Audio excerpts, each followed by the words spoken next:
reactions. Michael Flynn lied to the FBI. Flynn lied again and again and again to FBI agents. Just lied. Lies, lies, and more lies. Hold on for just a minute about who's significant and who's not. Flynn lied. The tone should be when you speak to a prosecutor, you speak to the truth. Everybody lied. Michael Flynn was betraying his country. Michael Flynn was betraying his office. He lied, says Don Lemon and his news anchor's friend. Lied, lied, lied. He's a very bad man, a lying kind of man, the worst kind. He could never work in television. For his crime of lying, Michael Flynn, the liar, may soon be locked away in a cell. That would keep the rest of us safe from his perfidious lies. That day can't come fast enough, say the news anchors. Cuff him! America longs to breathe free once more. Michael Flynn will be 60 years old next week. The Washington Post calculates he faces 5 years in prison. And let that be a warning to all of us. That's what happens to people who lie in Washington. Or does it?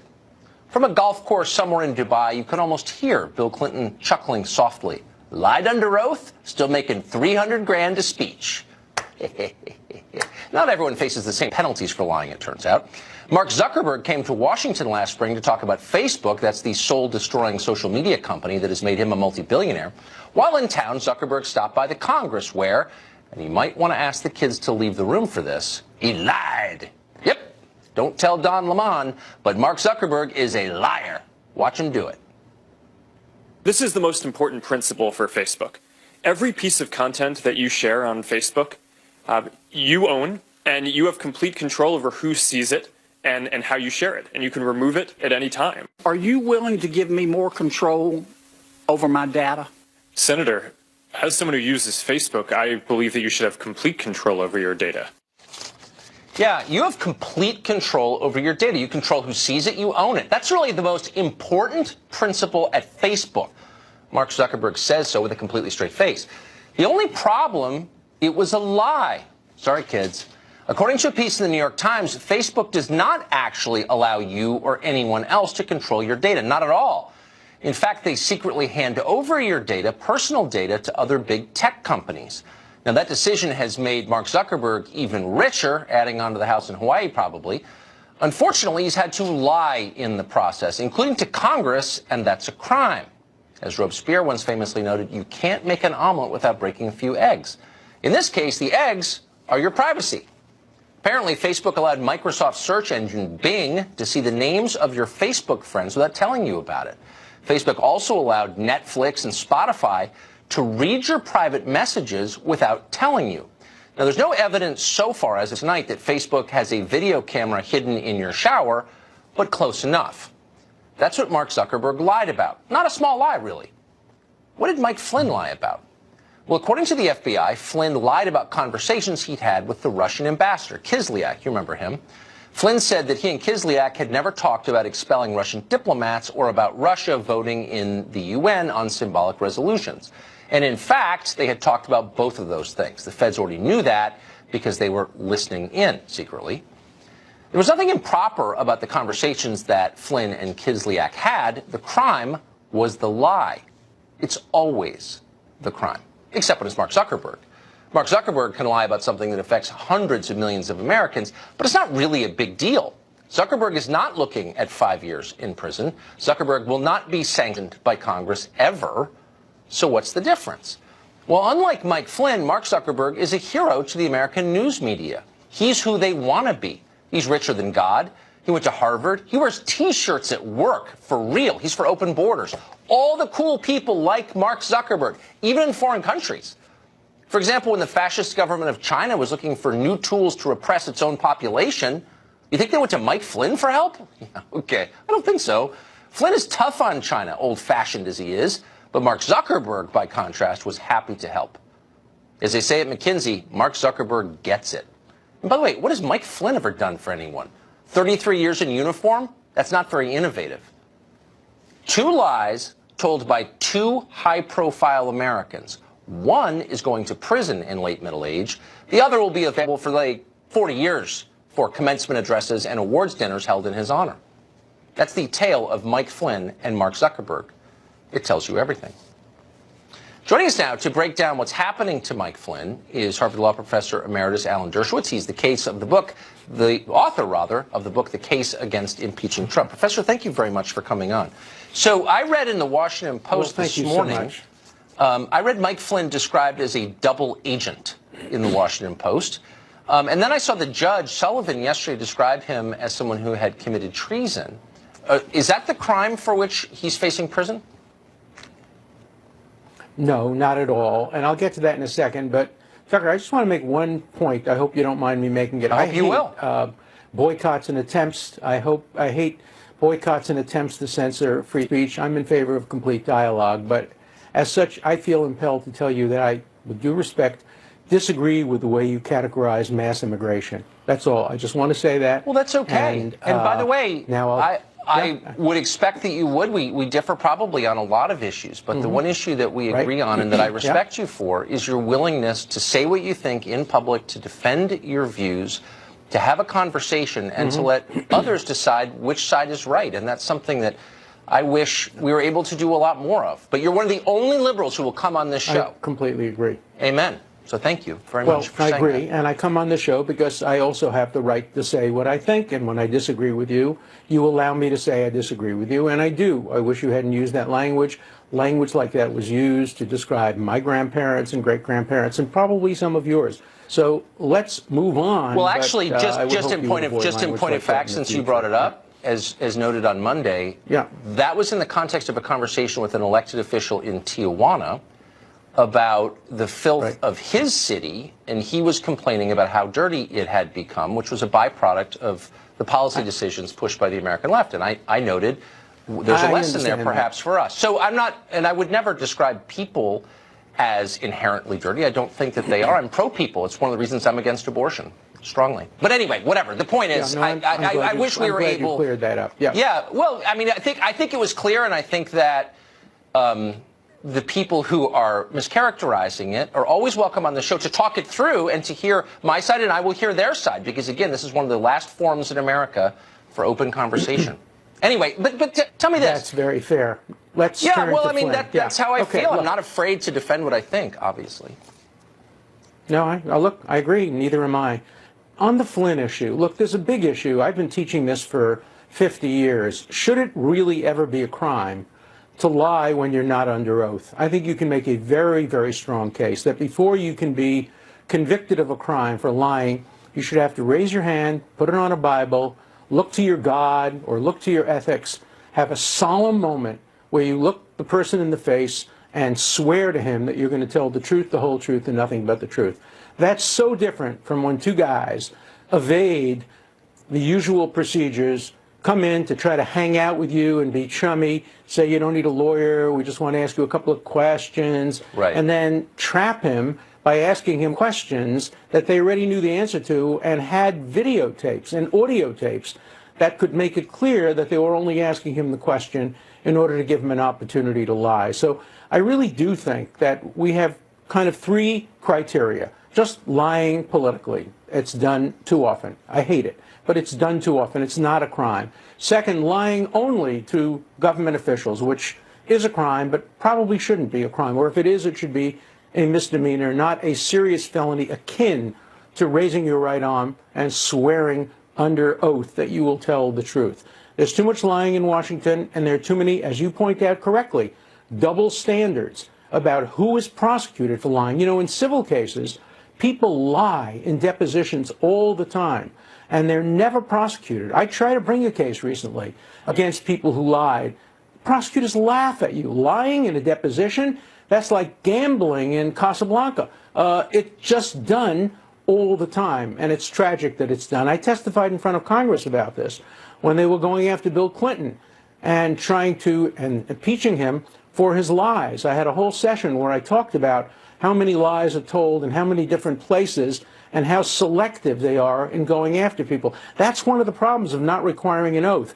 It gives you the opportunity to selectively pick people to prosecute for lying not under oath. We're almost out of time, but it is a lie to, rather it is a crime to lie to federal investigators, but it's not a crime for them to lie to you. Why? No, not only that, the Supreme Court has said it's perfectly okay for police and FBI agents to lie to you, and that happens every day. You'll have two people who they suspect of a crime. They'll bring one person in and say, oh, by the way, your buddy just ratted you out, just turned you in, and you're going to get executed unless you tell us that he did it too. And of course, it was a total lie. They say the same thing to the other person, and the Supreme Court has said lying by FBI agents, lying by federal officials is permissible and de rigueur. It's done all the time. Right. But if you lie back to them, then it's a crime. It's even a crime, the Supreme Court has said, to deny that you did something. If somebody asks you, did you do something, a crime, and you say, no, and you did, you've doubled your punishment by now lying about whether you committed a crime. The irony about Flynn is he wasn't lying about committing a crime. He did nothing wrong. What he did was perfectly legal. I'm still scratching my head and trying to figure out why he lied. What was his motive? Is it possible he misremembered? It's, I mean, and by the way, now why were the Feds spying on the incoming national security advisor? Is that normal? I don't know. Professor, thank you very much. Comey told us. Comey said, look, I could get away with it, Comey said. Yeah, I don't know. I don't think you should be spying on members of your own executive branch unless there's a good reason to do that. But anyway, thank you very much. Good to see you. Right. Thank you.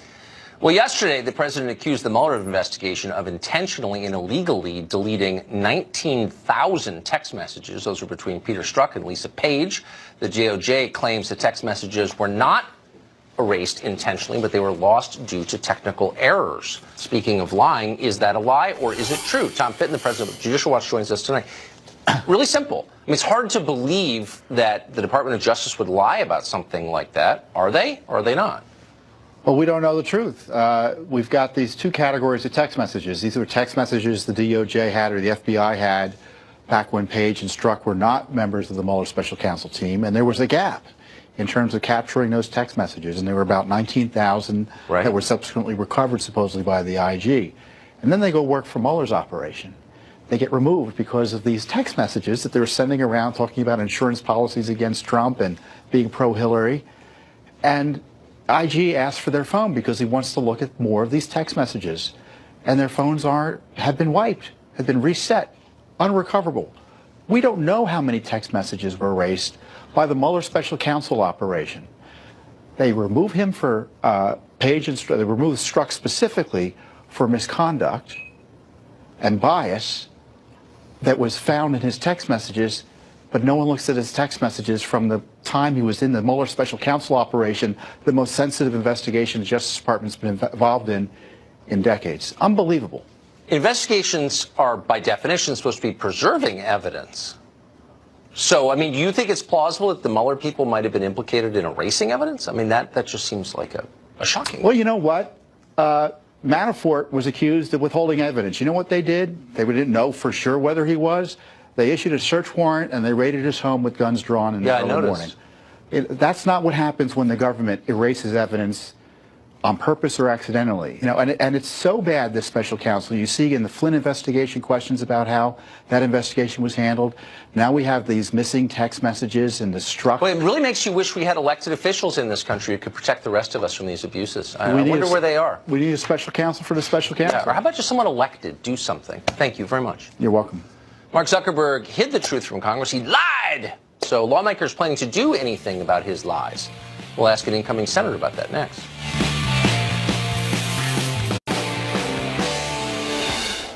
So Mark Zuckerberg just got caught lying in front of Congress about selling the deeply private data of more than 200 million Americans. Probably your data, by the way. It's one of the more flagrant abuses big tech has committed recently. There's a long list of those. But it's hardly the only abuse. All the major tech platforms have colluded to silence opinions they don't like and to destroy the people who express those opinions. They've done this in the open. We've watched it happen. Google employees secretly, meanwhile, discussed hiding conservative websites in search results because they're just not legitimate. Facebook's founding president, Sean Parker, admitted that his company created an intentionally addictive product like cigarettes that could destroy children's brains, which is exactly, of course, what it's done. It all adds up to a terrifying picture, a serious menace to this country, to our democracy, to our mental health, check the numbers on that sometime, to our cohesion as a nation. It's a real threat, obviously, and everybody knows it. How's Congress doing protecting us from any of these threats? Good question.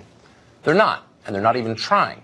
And if you're wondering why they're not trying, the answer might be, in part anyway, the outgoing Speaker of the House, Paul Ryan. Ryan didn't seem interested in reining in the tech companies in any way when he was the third most powerful man in America. In part, he was too busy preventing a wall from being built on the southern border to get to the tech question. But there might have been other reasons. We're just speculating now. Now that he's leaving the Congress and moving to the private sector, will Paul Ryan be taking any money from any of the big tech firms like Facebook or Google or Twitter? Seemed like an interesting question, obvious one that no one else has asked. So we called Paul Ryan's office today and we asked that question. We haven't got an answer yet. It's 8:20 p.m. Eastern. We're going to keep checking. We're going to get back to you when they respond.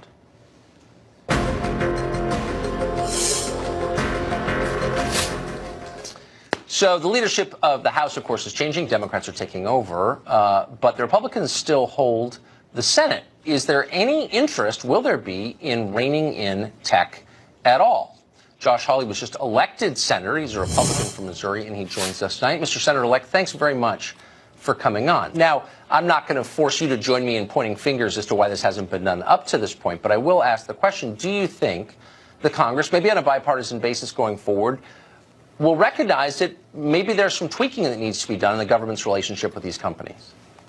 Tucker, thanks for having me on, and I certainly hope so. I mean, it's time that Congress got serious about protecting the privacy, the data, the personal confidential information of hundreds of millions of Americans. And to see this report today that Facebook has allowed these big tech companies, Amazon, Microsoft, Spotify, Netflix, to have access to the personal information of users after Facebook said that it would not give away users' personal data, is really extraordinary. And look, it's time Congress did something about it. It's time the FTC did something about it.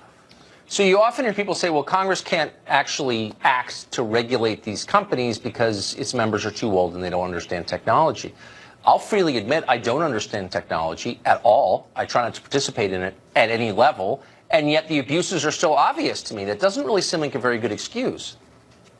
Well, listen, I mean, what needs to happen here is, number one, Facebook promised the FTC in 2011 in a binding consent decree. They said that they would not share personal, private, confidential data of users without the user's consent. Well, Tucker, it looks like that's exactly what Facebook is doing, though, that they are sharing that data in order to make a profit, as you pointed out, without users' consent. So, number one, FTC needs to enforce the consent decree. They need to investigate right now whether or not Facebook has violated it. Number two, Congress needs to investigate, and Congress needs to take steps to protect the privacy of Americans. They need to make sure that Americans own their own data and can protect it.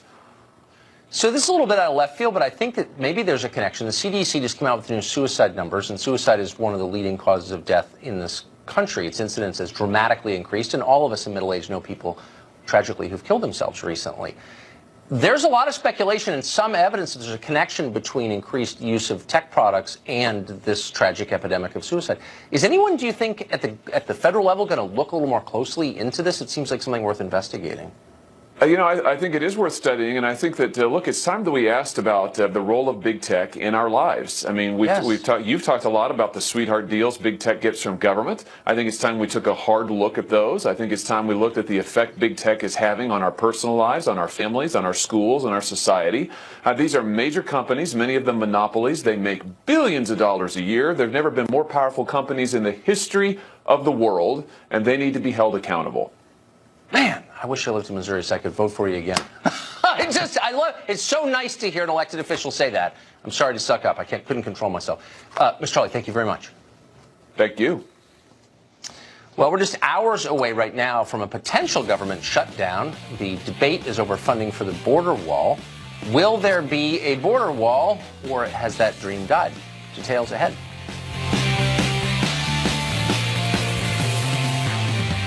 To live. Diabetics, though, can't properly produce insulin, and that's a big question in this country. In America right now, about 6 million people are dependent on daily injections of insulin just to survive. It's a great thing that they can do that. Almost a century ago, scientists discovered how to produce synthetic insulin. The scientists who did that sold the patents to a university for $1. Their goal was to help humanity. That's why they did that. It turned out to be one of the great health advances in human history. Diabetes went from almost a certain death sentence to a manageable chronic illness, as it is today, or was. Cheaply available insulin has extended the lives of tens of millions of people. But in this country, that seems to be changing. For the last 20 years or so, the price of insulin has been rising very quickly, even relative to other healthcare costs. One top insulin drug, Novolog, rose in price 353% in just 14 years. It isn't exceptional, and the growth has shown no signs of stopping. Thanks to these price hikes, millions of diabetics have started rationing their insulin, gambling with their health, and likely shortening their lives to save money. They have no choice. A cheap medicine that your parents took for granted increasingly is inaccessible to poorer Americans. They're already the group most likely to suffer from diabetes in the first place, as you probably know. Now, there are a lot of reasons this is happening. One is that drug companies keep slightly tweaking their formulas so their drugs never leave the patent, and generic competitors can't enter the market to compete with them. Another reason is rigid FDA regulations, which make it costly and time-consuming to put a new insulin drug on the market. Pharmaceutical companies use legal challenges to deter competition, too. Of course, most companies do that. And, of course, greed plays a role, too. That's a word that we don't use very often, but it's still real, one of the deadly sins for good reason. But whatever the reasons for the spike in prices of insulin, it's a huge problem. And you would think it's something that Congress and the administration would consider taking action on. There are some things they could do. Maybe they should streamline an FDA approval process or adjust patent law. Maybe they should subsidize the creation of a generic insulin brand. After all, we spend billions subsidizing solar panels and electric cars that only rich people can afford. So before you give us a lecture about the market, remind us we already do that. We're not sure what the best solution is. We're not scientists or economists, but we can say this is a real problem that Congress appears to be ignoring. In October, the president pitched a plan to lower drug prices across the board by tying Medicare reimbursement to drug prices in other countries. Republicans in Congress and on K Street hate that idea. Pharma's bottom line is important to them, and it's not an unimportant factor. On the other hand, Americans are dying from easily treated illnesses. That's a factor, too. On the left, well, they don't care at all, at least not right now. Their top priority is impeaching Trump, not collaborating with Trump on health care. And just like on tech and other issues, they're easily distracted by superficial political signaling. Sanofi, it's one of the companies now driving up insulin prices, but that company won some degree of credibility from the left last summer and is now insulated from criticism. Why? Well, because when Roseanne Barr blamed Ambien for the ill-advised tweets that got her show canceled, that company tweeted that racism is not a side effect of its medications. And the left roared with laughter. Go, Big Pharma!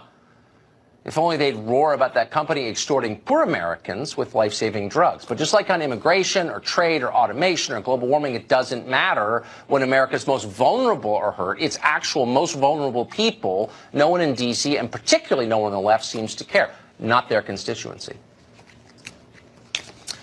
So the debate over the wall on our southern border continues. Not a single person in Washington, D.C. is in favor of building a wall on our southern border. They are terrified, not because they think it won't work, but because they believe that it might work and it might clamp down on a ready source of cheap labor.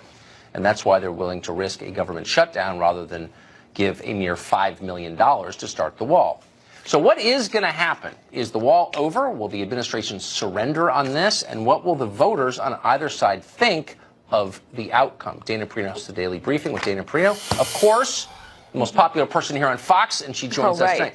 So Dana, super simple question. Okay. Are the people who want the wall more inflamed than the people who don't want the wall? Which is in the end, when it's all over, a more powerful, politically powerful constituency?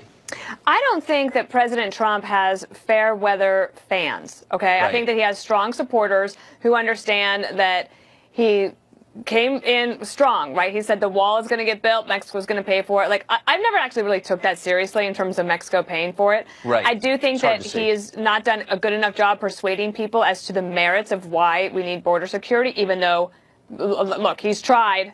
But I do think that an Oval Office address on immigration security would actually be very helpful. He could even use visual aids. There's clearly plenty to show. And I think that there might just be a way for him to have a nod to reality that he's not going to get this wall funding before the end of the year. I think they're going to try to figure out a way just to punt this for a little bit. Now he's going to have a different Congress to work with. A lot of those members of Congress had already voted for border security, which included fencing, which some people might call a wall. But Democrats, many of them who are running for president, right, that are already in Congress, it's like they can't say the W word. They can't say wall. They can call it all sorts of other things, not a wall. I think that there might be some room for compromise here in the new year on the merits. On the politics of it, will the Democrats continue to push back against him, maybe say, oh, we proved you wrong, Mexico didn't pay for it, you didn't get your wall? Maybe, but there's political costs to that as well. I mean, people understand that our borders need to be secure and that we can be a welcoming, opening, compassionate people at the same time. So for whatever reason, and I do think it's a little more complicated than just Democrats opposing, and I think a lot of Republicans in the current Congress aren't fully on board with the wall either, but for whatever reason, impossible to get this through the Congress. What if the president said, he just announced we're pulling our troops out of Syria? What if he were to say, I'm going to take the cost savings from that and apply it to border security? Well, he could say that, but it's just not how the system works, right? There's money that's programmed for certain places. Now, the president has said to his cabinet, look for any money that we could put towards this virtual wall, border security wall, whatever you're going to call it. And the Democrats are going to fuss about that because of technical reasons of reprogramming money. It's not that easy to do. But the president has two opportunities coming up in the next 6 weeks. He'll have the State of the Union. That's a big moment, right? That's all eyes on the president. Right. And then he has, about a week later or 2 weeks later, he introduces his budget proposal. A budget proposal is a prioritizing document, and the president can say, this is what I agree with. I just feel like if his fans are concerned that there's not going to be a wall, just give him a minute. Okay, just give him a chance. This is not a sprint, right? He's in a marathon. And so you think it is, and you know the system very well, you think it is at least plausible that in the next 2 years some kind of wall-like structure appears on the southern border? Well, I just feel like, will there be, this is what I think is possible. It is possible to get border security funding and for construction to start. Will that look like a steel wall all across the border? Probably not. But no matter what President Trump gets in terms of border security, he is going to call that a wall. He's a good communicator. He'll figure that out. And no matter what, the Democrats will say, see, we told you he wasn't going to get that steel wall all across the border. But border security, I think it's a real possibility. I think there's some new members of Congress that are going to be willing. And remember this, for Republicans and Democrats, there's a lot more veterans that just got elected to Congress. They're used to working with the other side. They're responsible people who care deeply about the national security of the United States. The president ought to invite all of them, Democrats, Republicans, bring that coalition together. I think that's a really exciting group, and that America has a lot to be proud of, that these veterans have come back and are still willing to serve their country just in a different way. Interesting idea. I know I'm too optimistic for you. No, I don't know. Look, trust me. This week, I'm looking for all optimism possible, and you are an ever-flowing wellspring of optimism. Okay, I'm glad I could be here. You are loved. Thank you. Dana Perino, great to see you. Well, American forces are withdrawing from Syria. Is that good for the world? And more important, is it good for the United States? We will unpack its effects after the break. That means no Santa, no lights, and obviously no nativity scenes. The ban is part of a wider religious crackdown in China, which has seen churches shut down and believers thrown in prison, a story that hasn't gotten a ton of ink here among our elites who are getting rich from China. In Russia, by contrast, even in Assad's Syria, millions of Christians will happily celebrate Christmas without any oppression. So take a guess which countries our elites despise and which ones they suck up to. And maybe that's why they love China's government so much. Beijing does what Washington wishes it could do, with high efficiency, too. We want to bring you a major development tonight in America's involvement in Syria. Despite heavy pressure from Saudi Arabia and thousands of foreign policy experts, the United States has managed to avoid a full intervention into the Syrian civil war, praise God. Now we're finally pulling out the forces we do have there. Trace Gallagher has more on that. Trace? Tucker, the decision to remove the entire U.S. force from Syria, more than 2,000 troops, surprised virtually everyone, and it officially marked the end of an extended ground campaign against ISIS. Moments ago, the president released this video statement. Watch. I've been president for almost 2 years, and we've really stepped it up. And we have won against ISIS. We've beaten them, and we've beaten them badly. We've taken back the land, and now it's time for our troops to come back home. White House Press Secretary Sarah Sanders said this does not end the global campaign against ISIS, quoting, "The United States and our allies stand ready to re-engage at all levels to defend American interests whenever necessary." But Trump ally and frequent advisor Senator Lindsey Graham does not like it. Watch. ISIS is more likely to come back because I don't agree with the president that they're defeated in Syria and Iraq. Florida Senator Marco Rubio called the decision a major blunder. Defense Secretary James Mattis and National Security Advisor John Bolton have both argued that a precipitous withdrawal in Syria would embolden ISIS to make a comeback. But Kentucky GOP Senator Rand Paul applauded the move, and Israeli Prime Minister Benjamin Netanyahu said the U.S. pullout will not impede the country's ability to defend itself against regional threats. Tucker. Trace Gallagher, great to see you tonight. Thank you for that. David DeFurry is an attorney. He's a former Obama campaign advisor, and he joins us tonight. David, thanks so much for coming on. So moments like this are so instructive because they really do divide the world into very clear sectors. You sort of know who's on whose side. And I find this interesting because the rationale has changed. So people are saying, you know, we need to fight ISIS, but that's not really the point. The point is to counterbalance Russia and Iran. And I'm wondering, is that, A, our goal, B, achievable with 2,000 troops in Syria? Like, what actually is the goal? I'm losing track.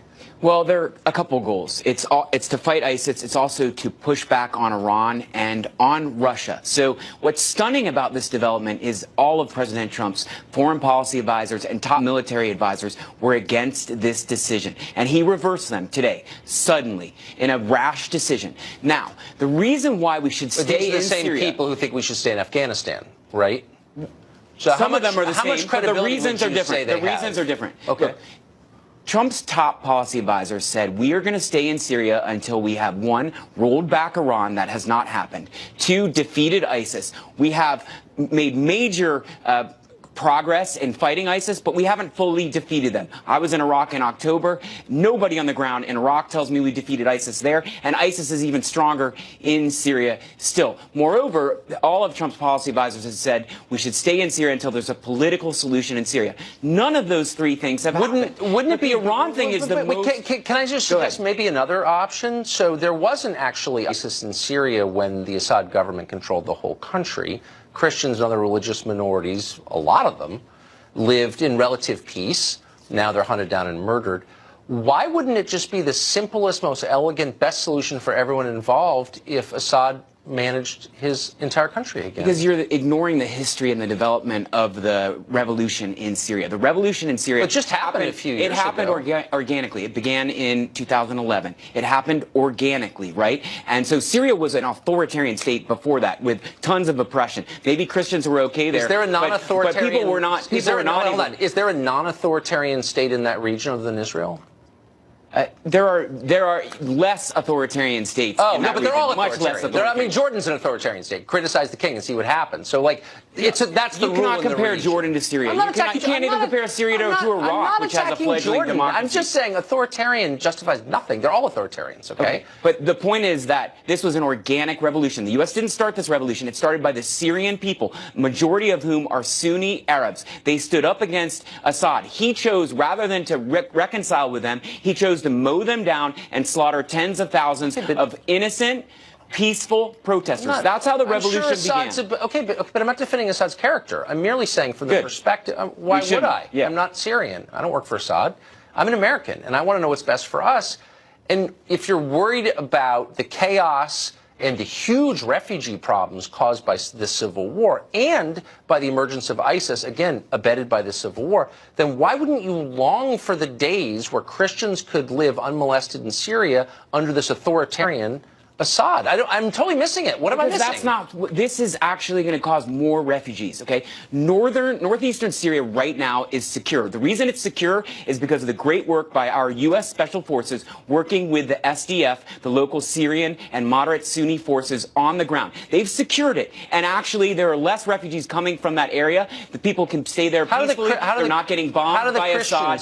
And when we pull out, it's going to cause a massive wave of Syrian refugees. Again, because forces are going to go in and slaughter the forces that we've been working with on the ground. Yes, Assad's forces, Iranian Shia militia forces, and possibly even Russian forces. Okay, and so we're responsible for that. Because so this is halfway around the world. We have crises like Venezuela's collapsed. It's right there. Mexico has probably as many murders as Syria. I mean, not close, right? So, like, I'm just saying there are a lot of things going on, but we have a moral obligation to keep 2,000 American troops in this country around the world. Because why? I'm honest, I'm confused. Well, first of all, we are there already, and it's successful. So why pull out? We also do have some obligation to the forces on the ground who fought bravely alongside us. Moreover, this is going to impact us because ISIS will come back. And if we don't have forces on the ground to monitor ISIS and to continue to combat ISIS, ISIS will come back. ISIS are sworn enemies of the U.S. They want to kill Americans. And when they become stronger in Syria, they'll strike out against America again. So your viewers should worry about their own security because of this decision. Well, there are a lot of reasons to worry about our own security. A lot. Sure. Many. And our mental health and our economy and our healthcare. So there's a lot of things to worry about. But by the standards that you've just articulated, like, we're never going to leave there or Afghanistan or any place that we've been for more than 8 months. So I wouldn't say we are never going to leave there, but we have to see progress on the ground. We have to see full defeat of ISIS. We have to see political progress towards a peaceful resolution in Syria, and there ought to be a democracy in Syria. Who cares about that? The question, I'll tell you what I care about is what's happening to the Christians there. Like, nobody cares. I don't understand. We invade Iraq as a huge Christian community. They all leave. Well, who are killing the Christians in Iraq? I'm not ISIS. Of course, but I'm just saying, well, why don't we make it an explicit... Islamic militants are killing Christians in Iraq. I'm not defending ISIS. I'm just saying, why don't we make it an explicit concern of the United States to protect the Christians? But it is an explicit concern. No, it's not, actually. We don't let it in. It's an explicit concern of the U.S. to protect all minorities in Syria and Iraq, of which the Christian minorities are an important part of. They don't seem that important to anyone here. But anyway, I hope they are. They're important to me. I'm glad they're important to you. David, thank you. Thank you. Democrats claim to care about sexual harassment so very much because they're good people. Are they prepared to expose the congressman who paid your tax dollars in hush money to accusers? It's a pretty simple question. Let's see if we can get it answered after the break.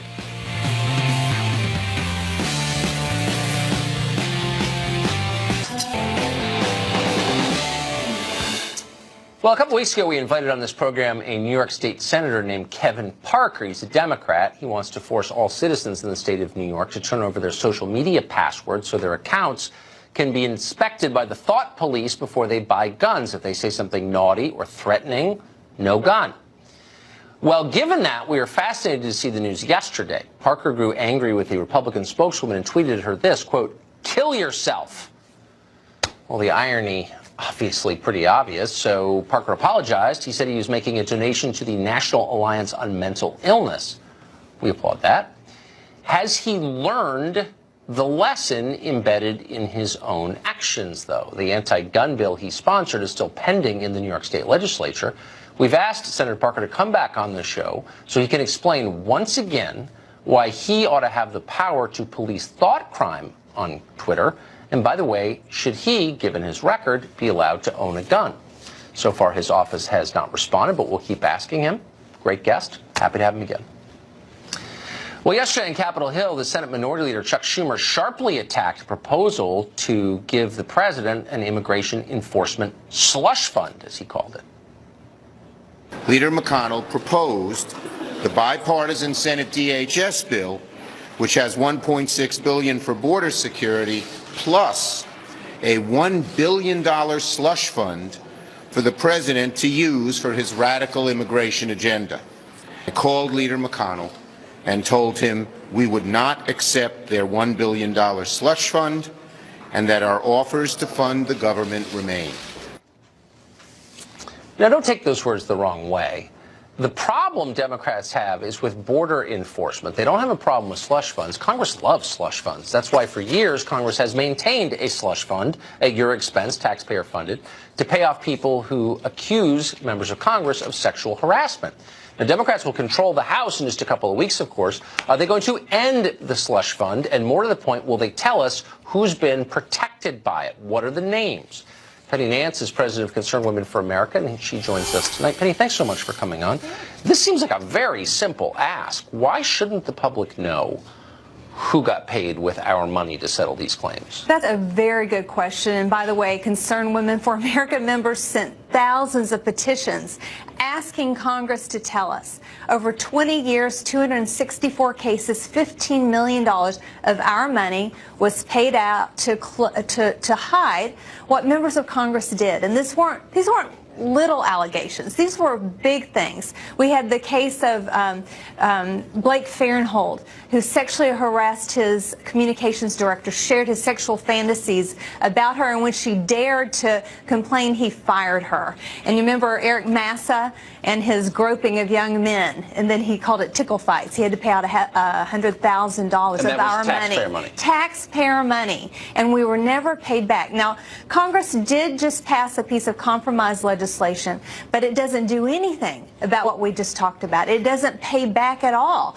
the slush fund that the taxpayers paid out to cover up the wrongdoing by members of Congress. Now, do we know the identities of the people on whose behalf these payments were? No. And we have tried, and by the way, FOIA doesn't apply to Congress. Isn't that interesting? So what, I mean, so Nancy Pelosi, who obviously is America's chief defender of women, I mean, she's told us that many times, and a deeply good person, she's told us that too. She'll be in charge of this, so she can release these names if she wanted to. Will she want to? Will she? We have called on her to do that, but she so far has chosen to shield her colleagues. She even went as far as to say that John Conyers was a hero and a great American. Remember, John Conyers was hosting meetings with his staff in his underwear and was caught on film, caught on video on a airline flight on the taxpayer dollars watching porn. This is the guy, by the way, who used to be the Judiciary Committee chairman who had oversight over pornography. So you can't make this stuff up. The new bill does make some improvements and going forward requires restitution, but it's not clear whether or not even then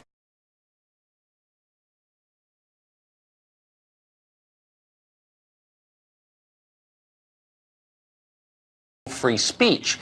It's getting harder and harder for them to win arguments on the merits. The best option, then, is to keep the arguments from being made at all. When you can tar your opponent as immoral, as a bigot, you don't have to defend your own position. You can just do what you want. You can also ruin the lives of anyone who gets in your way and feel good about it. How do we get to this place? Well, that entire story is in a new book called Ship of Fools, How a Selfish Ruling Class is Bringing America to the Brink of Revolution. Christmas is coming. This tells a story that might rattle you, but it's still worth knowing. You can find it on our website, TuckerCarlson.com. Well, that's about it for us tonight. We'll be back tomorrow night, 8 p.m., the show that is the sworn enemy, and we mean it, of lying, pomposity, smugness, and groupthink. The show that says what we think is true, whether they like it or not. Good night from Washington. Sean Hannity is next. Dan Bongino is sitting in for Sean, one of our favorites. Hey, Dan. Hey, I put a tie on for this. What do you think? How do I You look great, man. Is it sharp? Good tie, too. Yeah. Oh, thank you. My wife bought it for me. I have terrible taste in ties, so I appreciate that. Nice job. That Hush Fund story is a disgrace, so thanks for covering that. All right, Tucker, thank you. Welcome to Hannity. I'm Dan Bongino, in tonight for Sean. At this hour, we have breaking news on multiple fronts. First, a government shutdown has likely been avoided, but the funding for a southern border wall still hangs in the balance. Also tonight, the president's sweeping criminal justice reform bill has passed the Senate with bipartisan support. So what does it all mean for you? Joining us now with more from our nation's capital is Ellison Barber. Ellison. Hi, Dan. Yeah, the deadline to fund roughly a quarter of the federal government is, of course,